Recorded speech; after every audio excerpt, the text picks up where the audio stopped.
সন্ধেবেলা মানেই আমার কাছে ঘরদোরগুলো একটু পরিষ্কার করে নেওয়া, আর তার সাথে নিজে একটু পরিষ্কার হয়ে নেওয়া। তারপর সন্ধে দিয়ে বাড়িতে ধূপধুনো দেখানো।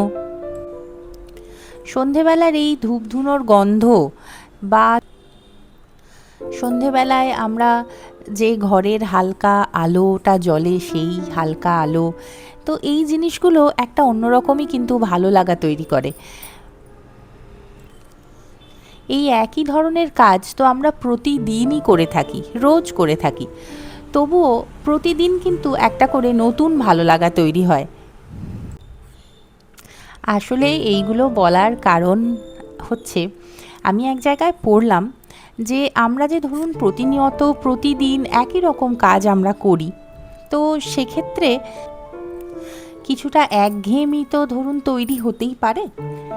কিন্তু বলছে যে আমাদের এই যে একঘেয়ে রুটিন বা একঘেয়েমি লাগার যে একটা ব্যাপার, এইটা কিন্তু হয়তো মানে এই যে পাওয়াগুলো, এই পাওয়াগুলো কিন্তু হয়তো অনেকের কাছে একটা না পাওয়া।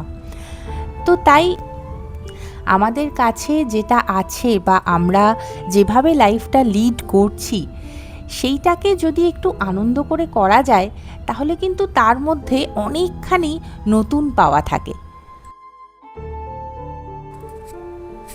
আমাদের এই যে একই রকমের জীবনযাত্রা, বা ধরুন সকাল থেকে রাত অবধি আমরা যে একই রকমের কাজগুলো করে থাকি, সেগুলো কিন্তু কারোর না কারোর কাছে একটা স্বপ্ন, তাই না বলুন?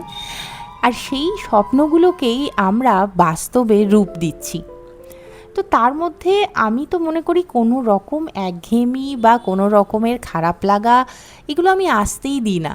কারণ এই প্রতিটা কাজ, মানে ধরুন ঘর গোছানো, নিজের পছন্দের মানুষগুলোকে নিজে হাতে রান্না করে খাওয়ানো, এইগুলোর মধ্যে বা ঘর বাড়িটারই খেয়াল রাখা, তো এইগুলোর মধ্যে কিন্তু প্রচণ্ড একটা ভালো লাগা কাজ করে। এবং যারা ওয়ার্কিং ওম্যান, তারা তো মানে কি বলবো, তাদেরও কিন্তু এগুলো ভালো লাগা। তো তারা তার সাথে সাথে সেই কাজের সাথে সাথে কিন্তু ঠিক সময় বার করে এইগুলোও করে। তো আমরা ঘর বাড়ি দুটোই কিন্তু একসাথে খুব সুন্দর করে সামলে নিতে পারি। তাই এই সমস্ত কাজের মধ্যে কিন্তু আমরা আনন্দ খুঁজে পাই, কারণ এগুলো প্রতিটা আমাদের ভালো লাগার আর ভালোবাসার কাজ, তাই না বলুন? আজকের গল্প করতে করতে রাত্রের ডিনারে বানিয়ে ফেললাম আলুর পরোটা। তো চলুন, দেখা হবে কিন্তু আবার কাল সকালে।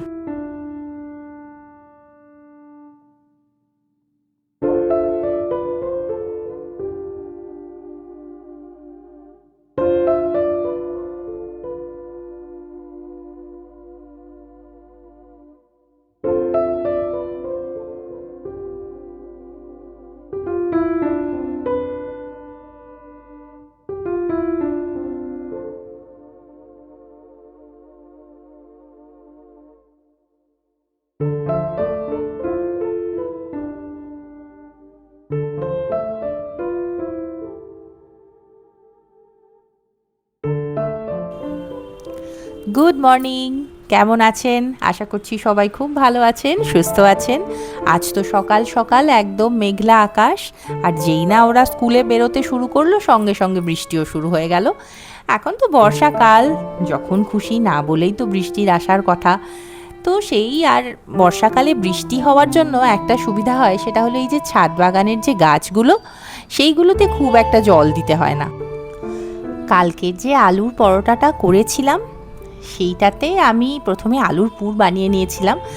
তো কিছুই না, এমনি পেঁয়াজ কুচির মধ্যে সেদ্ধ আলুগুলো খুব ভালো করে নেড়ে চেড়ে, তারপর তার মধ্যে একটু ভাজা জিরে গুঁড়ো, একটু চাট মশলা, একটু নুন, গোলমরিচ গুঁড়ো, ধনে পাতা এসব দিয়ে পুর বানিয়ে তারপরে আটা ময়দা মিশিয়ে মেখে নিয়েছিলাম। আর যখন মেখেছিলাম তখন তার মধ্যে একটুখানি জোয়ান দিয়েছিলাম আর কালো জিরে দিয়েছিলাম। তারপর একটু স্বাদ মতো নুন দিয়ে আটা ময়দাটা মেখে পুর দিয়ে ব্যাস বানিয়ে নিলাম। আর এখন এই যে ছাদে এসে এই যে গাছগুলো দেখতে আমার এত ভালো লাগে সকালবেলায়, বিশেষ করে বৃষ্টি পড়ার পর। এটা তো একটা পাতাবাহার, এই পাতাবাহারের এই ব্যাঁকা ব্যাঁকা পাতাগুলো ভীষণ আমার প্রিয়। আর এখন ওয়াটার লিলিটার যে পাতাগুলো, ওগুলো আস্তে আস্তে বড় হচ্ছে, মনে হয় ফুল আসতে তো একটু সময় লাগবে। আর এই সেই সজনে গাছটা, এই যে দেখুন সজনে গাছের পাতাগুলো কেমন করে খেয়ে চলে গেছে হনুমানে।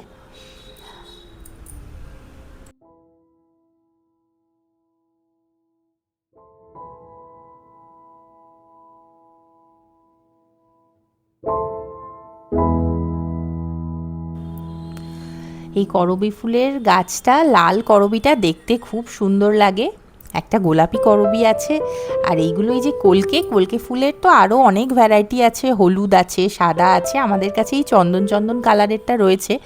কলকে ফুলের গন্ধটা কিন্তু ভীষণ মিষ্টি, বলুন এত মিষ্টি একটা গন্ধ বেরোয় কলকে ফুল থেকে।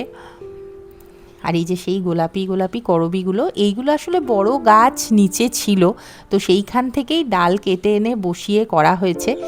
আর এখন বড় হয়ে গেছে তো করবী গাছগুলো, এবারে এত বৃষ্টি পড়ছে আর হাওয়াও দিচ্ছে তার সাথে, তো করবীর ডালগুলো একদম পুরো মাটিতে নুইয়ে যাচ্ছে, তো সেই জন্য শিবাশিস এখন ওই গাছগুলোকে পুরো বেঁধে দিচ্ছে ভালো করে, কারণ নুইয়ে যেতে যেতে যদি ভেঙে যায় হঠাৎ করে ডালটা, তো সেই জন্য বেঁধে দেওয়া হচ্ছে এখন ভালো করে গাছগুলোকে। এই গাছের সমস্ত যত্ন ও একা হাতেই করে। আর এখানে যে স্নেক প্লান্ট বসিয়েছিল, স্নেক প্লান্টের এখানে এইগুলো ছোট ছোট বীজ হয়েছে। শিবাশিস একটা স্বর্ণচাপার গাছ লাগিয়েছে, তো সেই গাছটাতে ফুলের অপেক্ষা করছি আমরা, যেদিন ফুল হবে সেদিনই আপনাদেরকে দেখাবো।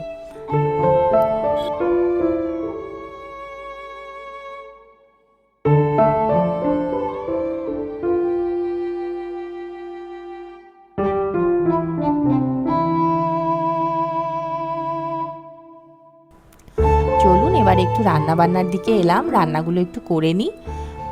তো আজকের করব হচ্ছে চিংড়ি কষা, একটু চিংড়ি মাছ এনেছিল শিবাশিস, তো সেইটা দিয়ে একটু কষা কষা করব, ওরা খেতে খুব পছন্দ করে।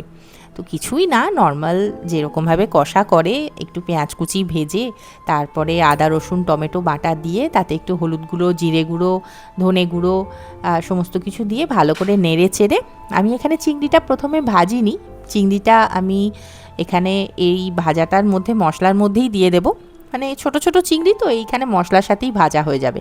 আর তার সাথে দিলাম একটা চেরা কাঁচা লঙ্কা। এইবারে খুব ভালো করে ভেজে নেড়ে চেড়ে একটু গ্রেভির জন্য হালকা করে জল দেব, ব্যাস তৈরি হয়ে যাবে নুন মিষ্টি স্বাদ মতন।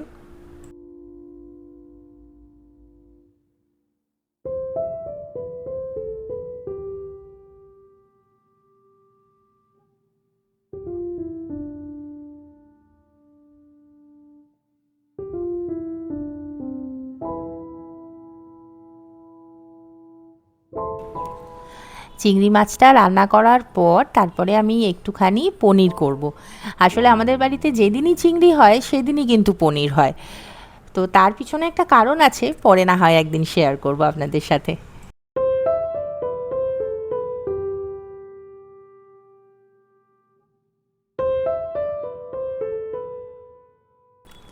তো রান্নাবান্না তো মোটামুটি কমপ্লিট হয়ে গেছে, এবার ওরাও স্কুল থেকে এসে গেছে, তো চলুন এবারে ওদেরকে আস্তে আস্তে ওদের খাবারগুলো বেড়ে দিই।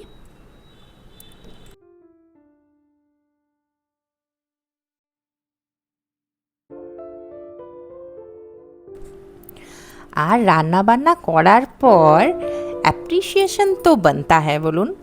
তো সেই আর কি, তবে আমার তো কুচে কাচা নিয়ে সংসার, তো তারা আর কি অ্যাপ্রিসিয়েট করবে, তাদের এক্সপ্রেশনই যথেষ্ট। তো সেই, আর তার থেকে বড় সার্টিফিকেট তো আর হতেই পারে না, মানে খাবার পর যখন দেখি যে ওদের খুব পছন্দ হয়েছে, মনটা একদম ভরে যায় যে না যাক, রান্নাটা তাহলে ঠিকই করলাম, যত্নটা তাহলে ভালো করেই করতে পারছি, এরকম মনে হয় একটা। তো চলুন আস্তে আস্তে ভিডিওটা এখানেই শেষ করি, আর ওদের একটু এক্সপ্রেশন শেয়ার করবো আপনাদের সাথে। খুব ভালো থাকবেন, সুস্থ থাকবেন, দেখা হবে নেক্সট ভিডিওতে, বাই।